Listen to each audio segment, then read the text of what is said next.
Over the months of August and September, Hot Topics will be following a series called Can Christians? In this series, Hot Topics will once again invite guests to hear from them on a range of somewhat taboo and controversial topics. In this series, we will not be prescribing specific answers to questions such as, can Christians have sex before marriage? Can Christians drink alcohol? Can Christians have a relationship with ancestors? Can Christians get tattoos? And many more.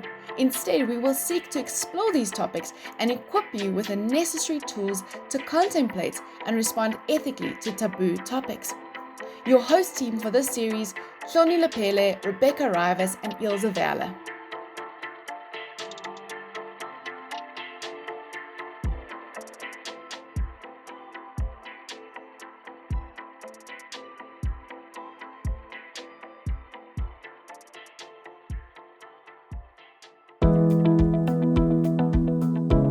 Good evening, everyone, and welcome to tonight's Hot Topics. It's really great to have you joining us again. We are really excited to have you joining us as we start the conversation tonight about, can Christians have a relationship with ancestors? It's a topic that's been quite controversial in the church in some spaces, and it's a topic that's been around for many years. Sometimes we find that there's a big misunderstanding about what it actually means to have a relationship with ancestors. And so tonight we want to unpack what it really means and answer the question, or equip ourselves with tools of how do we explore the question of, can Christians have a relationship with ancestors? And so as we start the conversation tonight, I'm going to ask our guests just to introduce themselves and ourselves as well. So if we can start with you.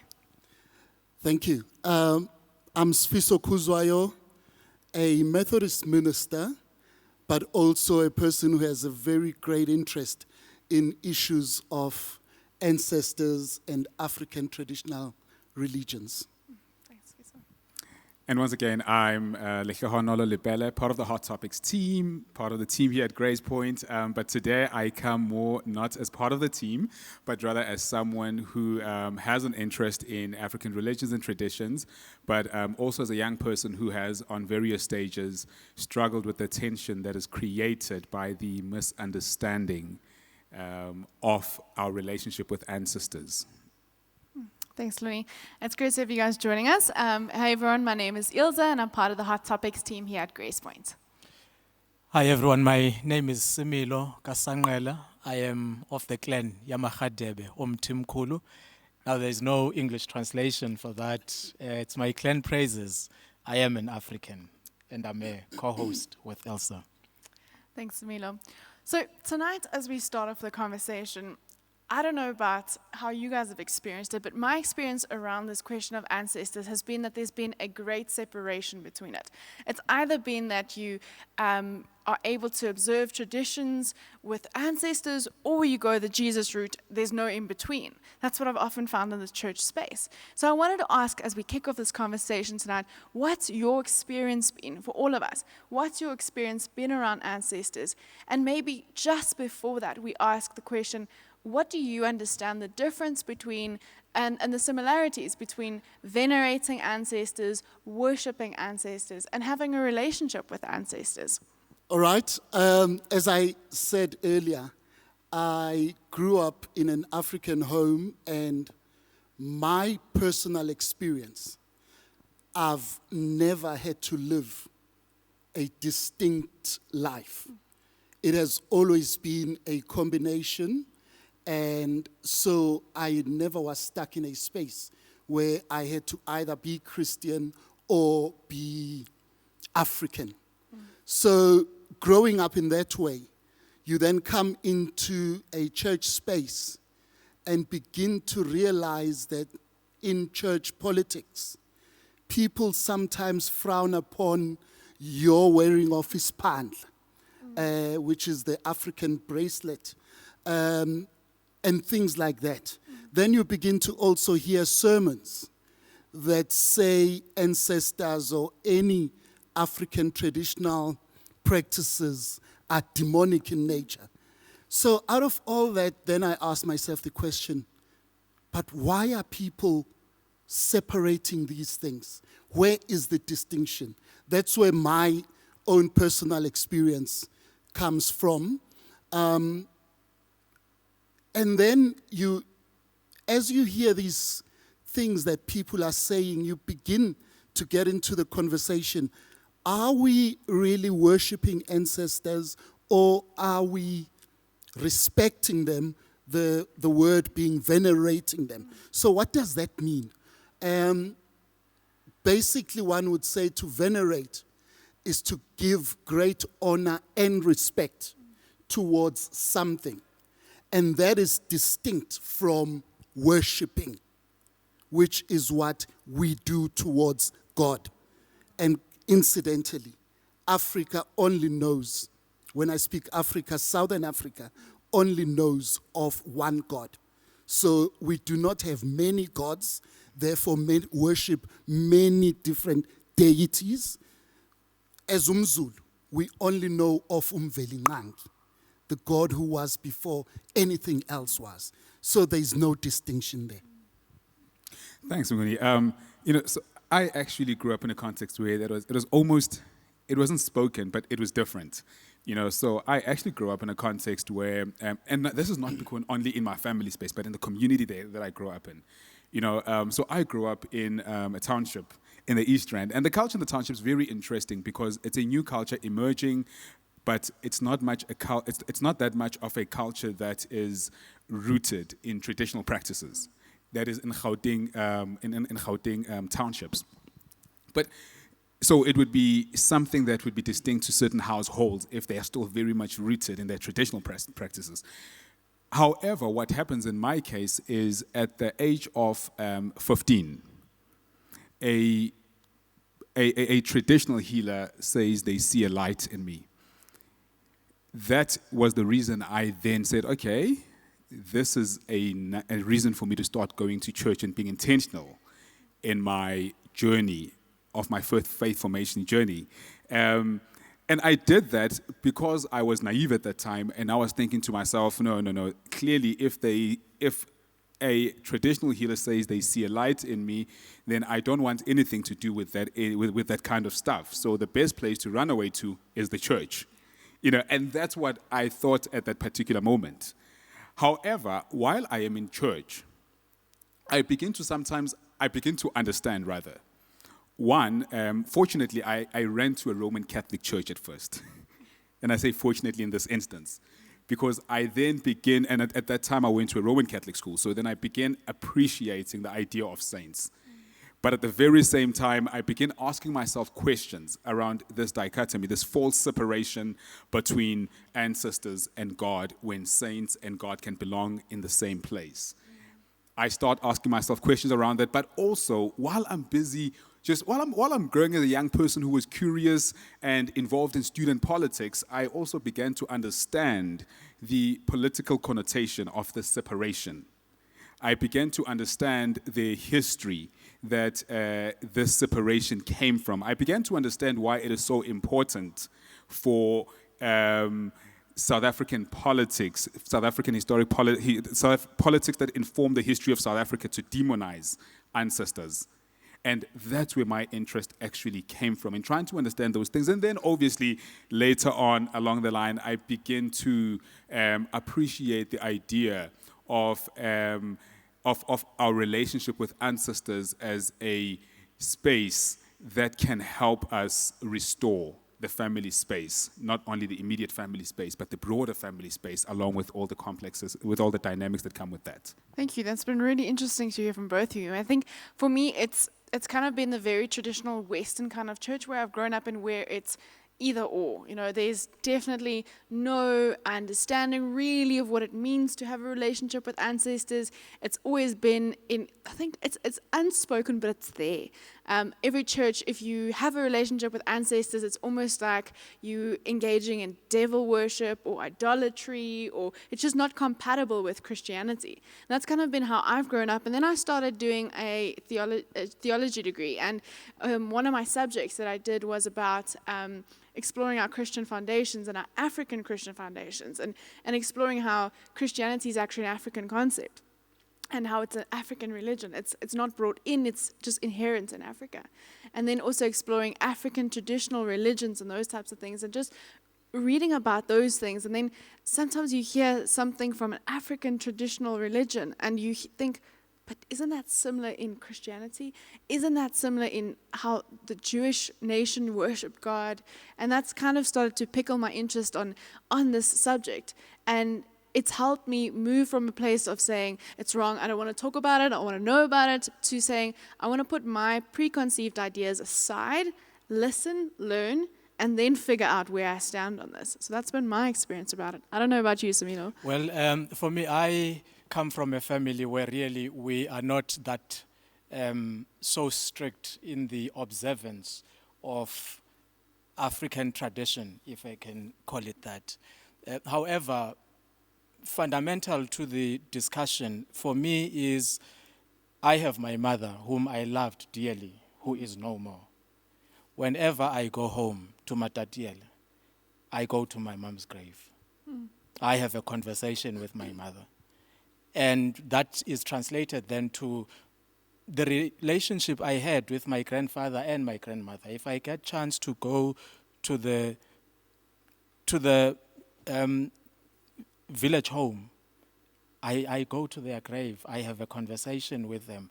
It is, I think Sifiso for me hit the nail on the head in assisting us define quite distinctively the difference between worship and veneration. And I'm fully aligned to what he shared. And so there is this recognition in me that it cannot be that since my mother is not on this side of life, therefore the relationship is cut. We continue to relate. I feel her presence at times. My mother prayed for us as siblings, you know, and often I would find myself saying, Mom, I believe you are with God. You know, intercede for me before God. It's the point Hloni made of the saints who are with God. You know, it is out of that understanding. So, although I do not strictly come from a family that observes African tradition to the T, but I have that awareness within me. It's not defined by family. I craft it as I go along. I think it's a very interesting perspective to look at it like that, as it's almost an ongoing relationship. Just because people aren't physically alive with us on this side of heaven, if we want to put it that way, it doesn't mean we lose relationship with it. And I mean, I've been reading a book recently by Nagara and Mofokeng, and they explain that relationship, how we don't worship our ancestors. We continue to have a relationship with them, and we honor, we respect, and we revere them the same way as we do our living relatives. Maybe we can explore some common misconceptions around this idea of ancestors, and how you've, like you said, Samilo, it's maybe not something that you've practiced yourself, but what you've picked up, Sviso, for you in sermons or churches, and Hloni in practicing African traditions. Let's hear about that. That'd be great. I wonder if I'm going to be going directly there, but let me bring these 2 points here and maybe begin that as a base that might get us there easier. There are fundamentals in African livelihood that, one, we would say life does not have a beginning and an end. Life is continuous. As a newborn baby comes onto this space called Earth, they have come from where the rest of my people are at. And when death in this space comes, it's not the end of life, but it's moving back into the space where my people are at, which is a space that is in the presence of God, umvelinqangi in our case. Therefore, one, life is continuous. 2, because life is continuous, in whatever we do on this space and time we call earth, we need to keep everybody informed of the things we are doing. We need to have everybody's blessings on this journey. I often say, and the guys would laugh at me when I say, as I sit here, Smilo said it. He called himself Uchadebe and others, clan names that he said are not translatable.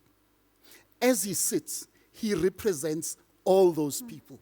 As I sit, I represent Okuzwayo and all those people. The same with you.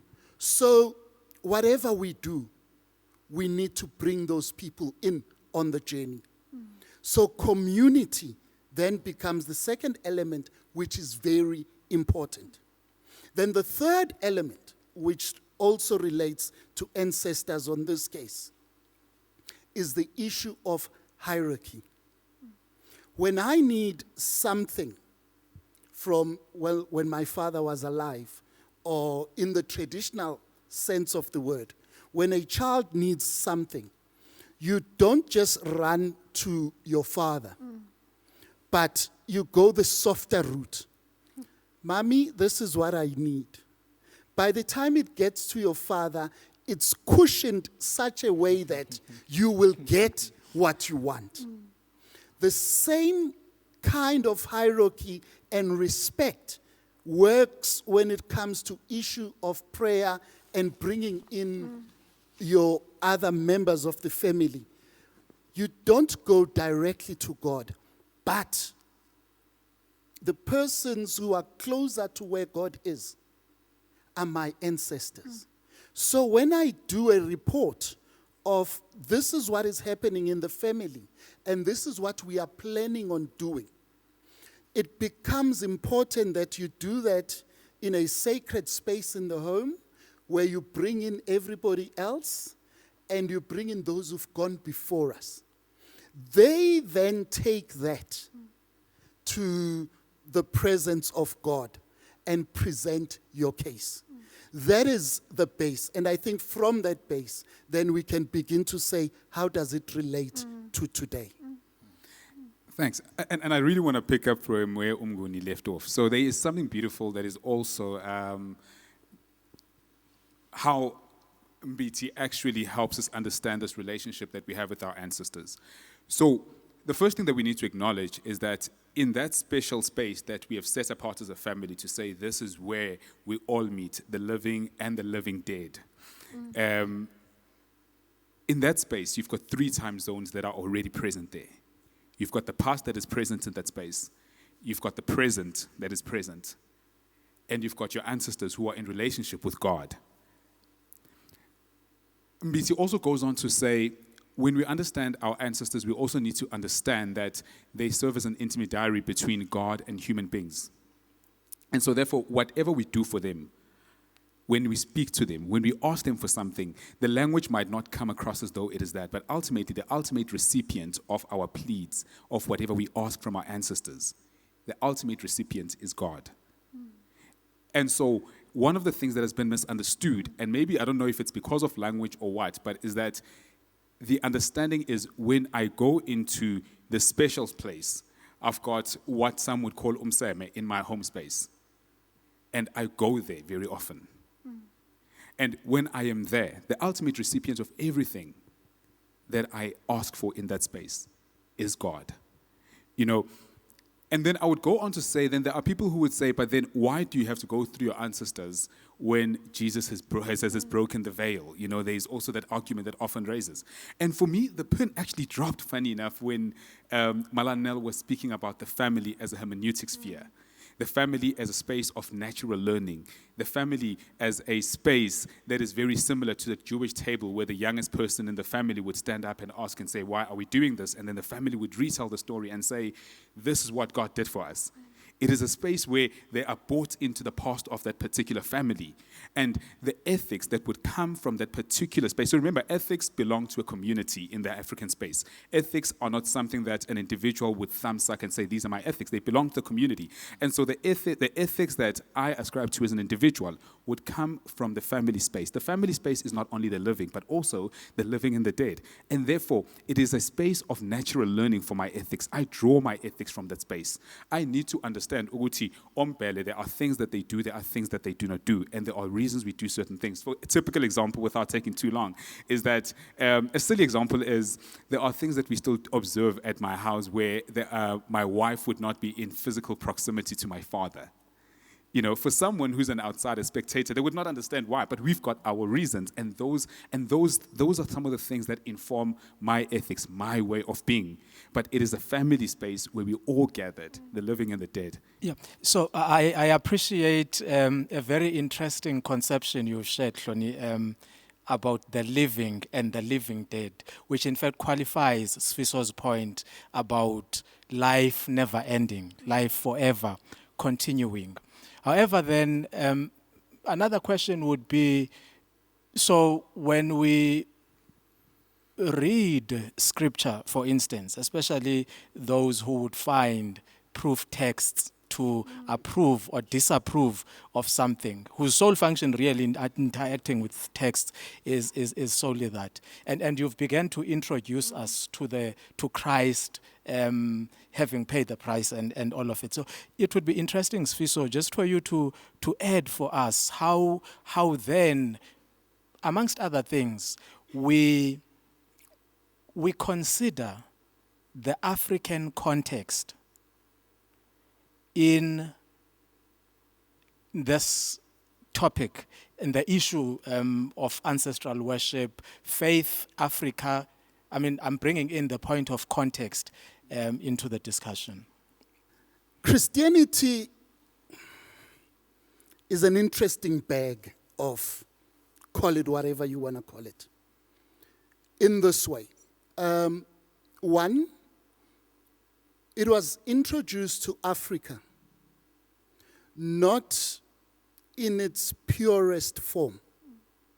It came with Western baggage, which sought to colonize, which sought to make African people something that they were not.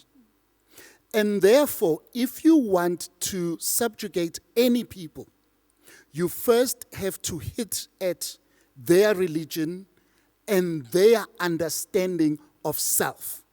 So what Christianity then came and did was whip that out away from African people. And unlike in many places, I would say Africa managed to withstand that power. And Africa managed to bring together these ways or belief systems in a way that you will not find in many other parts of the world. And that's the confusion that has happened. Beyond that confusion, you then have, or as part of that, you then have people who will then continuously say anything African is black, is demonic, is evil. Rid yourself of that and stick to Christ.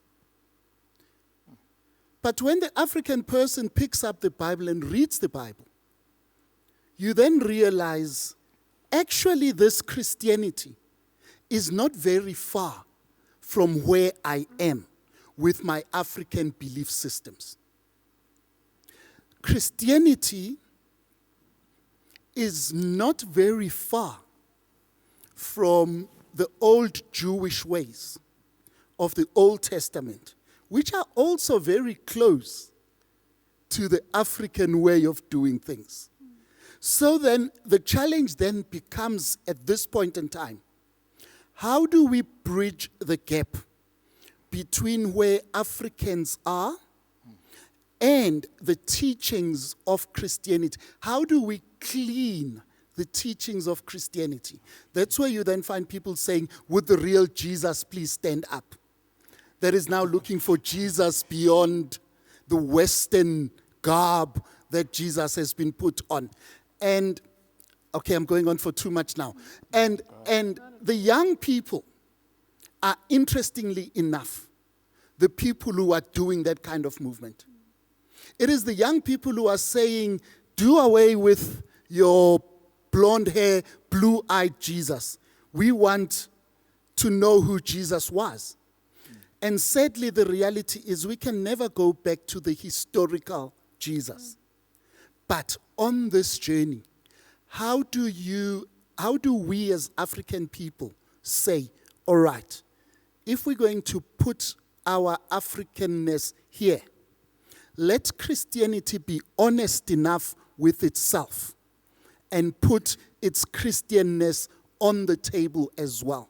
Strip away all these Western ideologies. Strip away all these colonizing ideas about what an African person ought to be.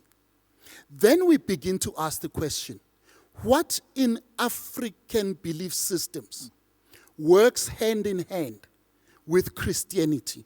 What in African belief systems needs to go? Because there is a lot of stuff that needs to go.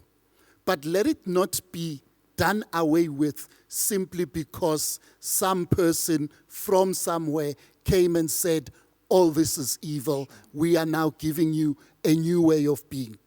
It ain't gonna work. And I think you're raising a very important point also. When Biko speaks about something very important, and he says one thing about the African way of life, particularly African spirituality, is that it does not rely on a corporate space in order for worship to happen, but it happens in any instance. You know, there's a wedding, there's a funeral, everything and anything that happens. You know, and when you actually begin to understand and appreciate this, for instance, when I had to explain to a group of youth pastors that I was going to on a camp with at one point, after I had paid, after we had offered lobola to my wife's family, and I had to explain to them that, no, this is actually my wife. And if I'm going to have to sleep in a separate room, I am not coming.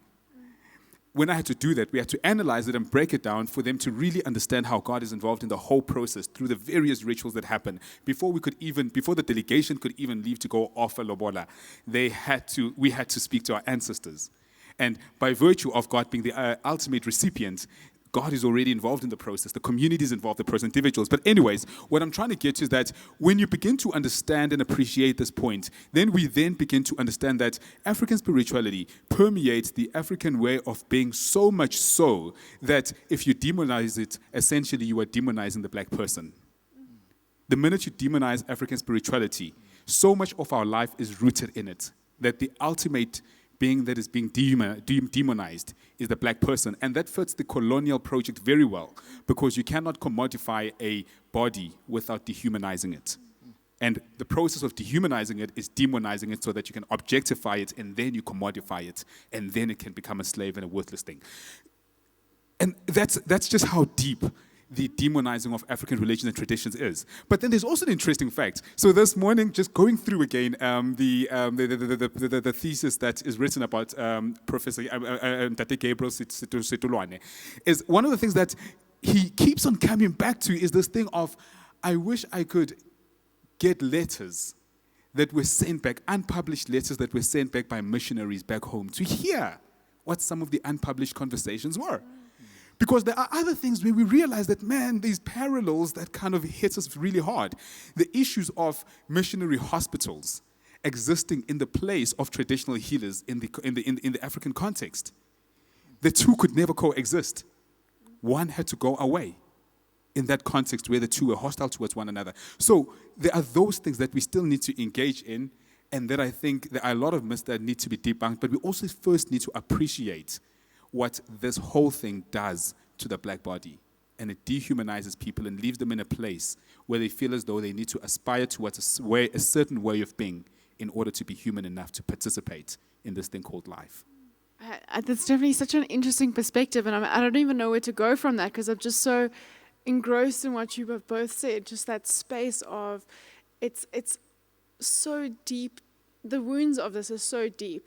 When you demonize someone, or it's demonize someone's traditions, you strip them of their humanness. And that's not, even if we look at Christianity, you come with your whole being. You don't first strip away your sin, and then you strip away this and strip away that, and then you can't say, oh, Jesus, now I'm here. You come with your whole being. So how do we now, as a church, in a practical sense, perhaps negotiate the space between African spirituality, what we've seen in a lot of churches, especially in the Western churches, Western Christianity? How do we negotiate this space as a way to go forward without losing the one or the other? It's a good question in the sense that already this is part of that journey. It's where the church in Africa needs to first acknowledge that there's this issue that we need to speak about, which we have not spoken about in the real sense of the word, other than just saying to people, stop this, don't do this, it is wrong. We are now at a space where we are saying, this is who you are. How do we use Christianity to bring about the best that God wanted you to be? It means the Methodist Church has a mission, and that mission is not the imperial mission of making the world English. Because the day we arrive before God, and I arrive and say to God, hello, good morning, God, God would say, that's not who I made you to be. So when I arrive before God, I need to be able to say, sawubona, because that's who God made me to be. If our Christianity can bring that self-love, that humanness back to the people, then we would have achieved our goal. Part of achieving that goal is enabling young theologians to probe into these things and study them properly in a space that allows them to study without the fear of being, excommunicated by the church. So that when we put these things on the table, we can then say, fine, this conversation we're having about ancestors is very nice because I think we are actually of the same mind. But if we had somebody else here who would have said, no, this is demonic, this is evil, and as Smilo says, they would have given us 101 proof texts to say, this is where this is.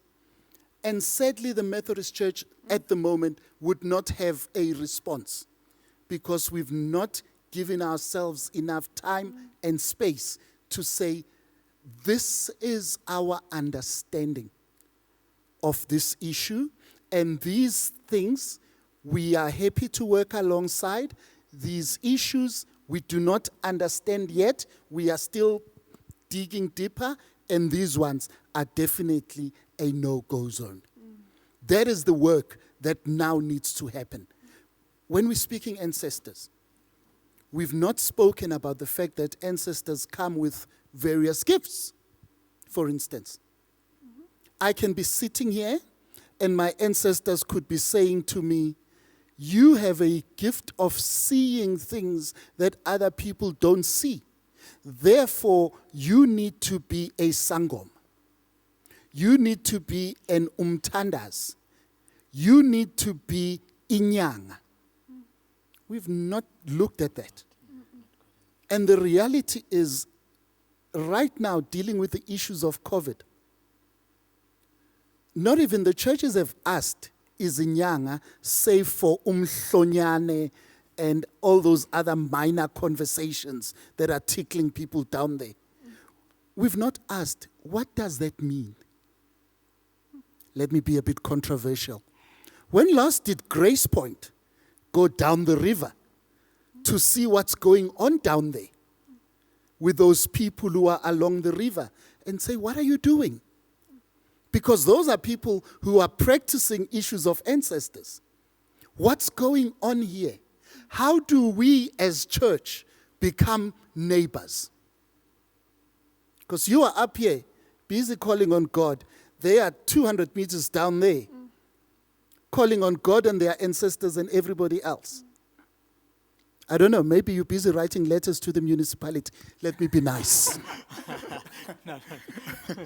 Absolutely. I think it's an important question you're asking, Ilse. So I think in terms of how do we get over these kind of things as the church? I think the first thing we need to do is dignify the conversation and acknowledge that the issue of African religions and traditions is a practice. And when it comes to a practice, it's not this thing that you can just write up or you can just study from an academic point of view, but it's something that you're actually involved in order to really understand. And therefore, the church also needs to go a step further and trust. You see, the mistake that is done by the colonial church is that it does not trust black people to have a relationship with Jesus without them interfering and telling them how they should do it. And perhaps the church should trust black people when it comes to this. I personally don't think the church has trusted black people when it comes to this particular issue. That is the first thing I would say. Because it's a practice, you cannot just understand it by studying it. The second thing is that I think there are various issues we need to look at. There are things that we need to appreciate. We need to appreciate the fact that you cannot just take Ubuntu. We love playing around with the word Ubuntu, and we just take it. You cannot have Ubuntu without ancestors. You cannot have Ubuntu without African religions and traditions. It is informed by this, it is informed by this space of this. It is informed by this community where the living dead are also involved in this community, and they inform the ethics, and these ethics are known as botu. Umuntu ngumuntu ngabantu. But I would then even just in closing from my side, when it comes to this particular issue, then go on to say there are difficult conversations that we need to have as the church. The fact that there are church communities that since the 1957 Witchcraft Act continue to worship in secret in order for them to be themselves. An example would also be the church community that you speak of, in order to maintain and keep their exclusive space. Because even though they are no longer prohibited, but they need to protect their space from people like Hloni, who would be called the clever ones, who would come in and say, no, you don't do this is demonic. They need to protect their space from various things. And the fact that they still need to protect their space when they are at home on African soil is very problematic. And the church needs to start having difficult conversations around that. And that's probably because we have declared them as inferior in terms of our religion. We've declared them inferior in terms of our spirituality. There's nothing we can learn from them. There's nothing we can get from them. If anything, they need to be converted so that they are better people and they're more civil, and perhaps wear a suit and a tie in order to be part of us and be part of our conversations. So those are some of the things that I would say need to happen. Thank you very much. As we draw to a close, what I am taking away is that this topic is not a cognitive conception, but that it is a lived experience. And Sfiso, you've shared that part of what will help us is a willingness to have conversations such as this. And more than conversations themselves, but a willingness to listen and to hear each other, so that out of that then we can journey forward together as a people with a better level of understanding of each other. Let me give you 1 minute each to just say your concluding remarks, and then we will come to the end of our session. Thank you. I think we didn't get to dig into the ethical aspect of what this relationship would help with. Hloni touched on it. Maybe let me make that as my closing remark.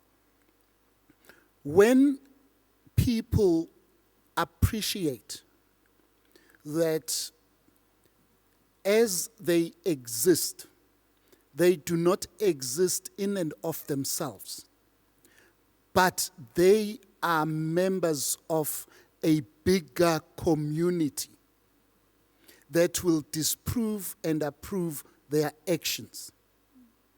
The way they behave is different.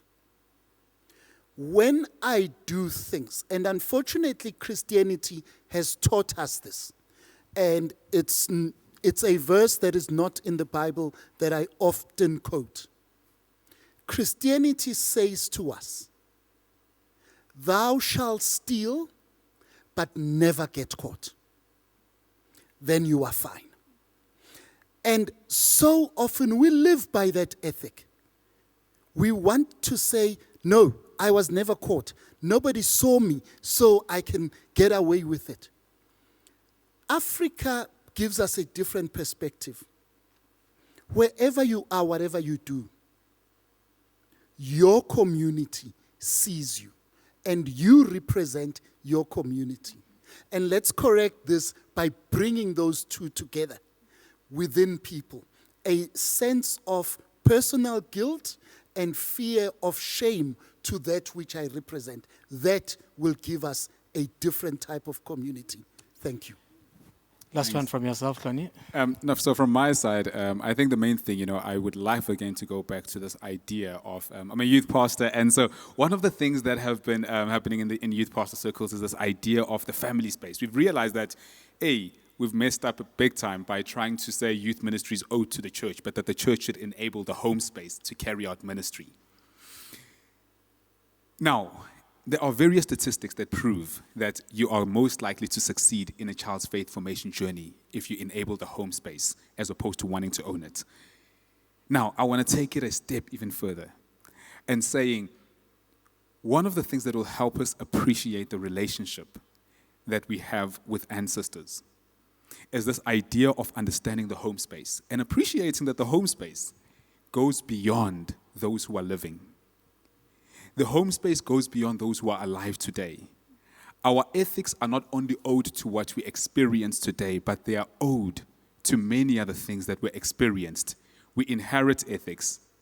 And then we exist in this community where we've got this relationship with the living dead. In a sense of, there's a beautiful sort of word that I would, that always makes sense for me personally, and that is huphidisana.